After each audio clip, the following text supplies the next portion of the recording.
அனைவருக்குமே வணக்கம். சற்று முன் கிடைத்திருக்கக்கூடிய ஒரு மிக மிக முக்கியமான செய்தி ஒன்று வெளியாகி உள்ளது.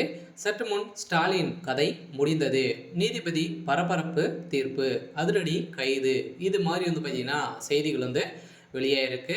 இப்போ முதல்வர் ஸ்டாலின் அவர்களுக்கு பார்த்தீங்கன்னா திடீர்னு அமலாக்கத்துறை பார்த்தீங்கன்னா நோட்டீஸ் அனுப்பியிருக்காங்க.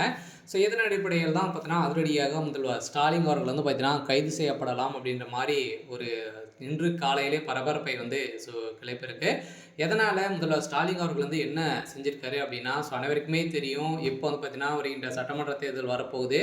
இப்போ அவர்கள் பார்த்தீங்கன்னா ஆட்சி முடியக்கூடிய நிலை வந்திருக்கு இல்லையா? இது வரைக்குமே ஒரு 4.5 வருட காலங்கள் ஆட்சி முடிவடைந்த நிலையில், ஸோ இந்த திமுகவுடைய அரசு மீது பார்த்தீங்கன்னா நிறைய புகார்கள் எழுந்திருக்கக்கூடிய நிலையில் தான் இப்போ இந்த புகாரின் அடிப்படையில் ஸோ இப்போ அதிரடியாக அமலாக்கத்துறை கணக்கு வழக்குகளை அனைத்துமே திமுகவுடைய தலைமையகத்திலிருந்து பார்த்தீங்கன்னா கொடுக்க வேண்டும் அப்படின்ற மாதிரி முதல்வர் ஸ்டாலின் அவர்களுக்கு இப்போ ஒரு நோட்டீஸ் அனுப்பியிருக்காங்க. இந்த நோட்டீஸின் அடிப்படையில் தான் இப்போ அதிரடியாக முதல்வர் ஸ்டாலினுடைய சொத்து மதிப்பு, அதே மாதிரி ஸோ அவருடைய குடும்பத்தில் இருக்கக்கூடிய சொத்து மதிப்புகள் அனைத்தையுமே பார்த்தீங்கன்னா ஸோ நீதிமன்றத்தில் சமர்ப்பிக்க வேண்டும் அப்படின்ற மாதிரி நீதிபதி ஆனந்த வெங்கடேஷ் அவர்களும் பார்த்தீங்கன்னா அதிரடியாக ஸோ உத்தரவிட்டு இருக்கக்கூடிய நிலையில் தான் இப்போ அதிரடியாக முதல்வர் ஸ்டாலினுடைய கதை ஒட்டுமொத்தமாக முடிய போகுது.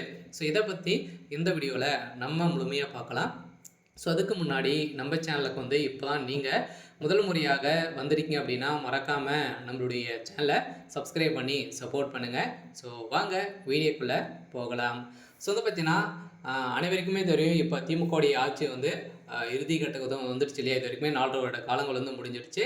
ஸோ இப்போ முடிவடையக்கூடிய நிலையில் இப்போ அனைத்து கணக்கு வழக்கும் அதே மாதிரி பார்த்தீங்கன்னா திமுகவுடைய அரசு மீது நிறைய ஊழல் புகார்கள் பார்த்தீங்கன்னா எழுந்திருக்கக்கூடிய நிலையில் தான் இப்போ இந்த கணக்கு வழக்குகள் அனைத்தையுமே நீதிமன்றத்துக்கிட்ட ஒப்படைக்க வேண்டும் அப்படின்ற மாதிரி இப்போ நீதிபதி ஆனந்த வெங்கடேஷ் அதிரடியாக உத்தரவிட்டிருக்காரு. இந்த உத்தரவின் பேரில் தான் இப்போ முதல்வர் ஸ்டாலின் அவர்களுடைய சொத்து மதிப்பு, அதே மாதிரி உதயநிதி அவருடைய குடும்பத்தில் இருக்கக்கூடிய அனைத்துடைய சொத்து மதிப்புகளும் பார்த்தீங்கன்னா உயர்ந்து கொண்டே இருக்கக்கூடிய நிலையில் இப்போ சொதரடியாக பார்த்தீங்கன்னா மிகப்பெரிய ஊழல் திமுகவுடைய ஆட்சியில் நடந்திருக்கு அப்படின்றத நிறுவனம் ஆகி தான் இப்போ பார்த்தீங்கன்னா கணக்கு வழக்குகளுக்கு வந்திருக்காங்க.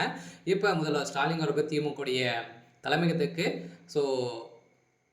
எதிராக பார்த்தீங்கன்னா ஒரு நோட்டீஸ் அனுப்பியிருக்காங்க. இன்னும் 2 தினங்களில் அதிரடியாக பார்த்தீங்கன்னா அனைத்து பட்டியல்களும் பார்த்தீங்கன்னா நீங்கள் கொடுக்க வேண்டும், என்னென்ன செலவுகள் செஞ்சுருக்கீங்க, கணக்கு வழக்கு அனைத்தையுமே நீதிமன்றத்துக்கிட்ட ஒப்படைக்க வேண்டும், மக்களுக்கிடையே அனைத்தையுமே நேர்மையாக பார்த்தீங்கன்னா நேரடியாக ஒளிபரப்பப்பட வேண்டும் அப்படின்ற மாதிரி பார்த்தீங்கன்னா இப்போ அதிரடியாக நீதிமன்றம் ஒரு பரபரப்பான தீர்ப்பை வழங்கியிருக்காங்க. அதனால் முதல்வர் ஸ்டாலின் அவர்கள் கூடிய விரைவில் கைது செய்யப்படுறதுக்கான உறுதி அப்படின்றத நிறுவனமாக இருக்குது. ஸோ இருந்தாலுமே என்ன நடக்க போகுது அப்படின்றத வெயிட் பண்ணி பார்க்கலாம். ஸோ இது மாதிரி செய்திகளை தெரிஞ்சுக்கணும் அப்படின்னா மறக்காமல் நம்மளுடைய சேனலை சப்ஸ்கிரைப் பண்ணி சப்போர்ட் பண்ணுங்கள். தேங்க்யூ.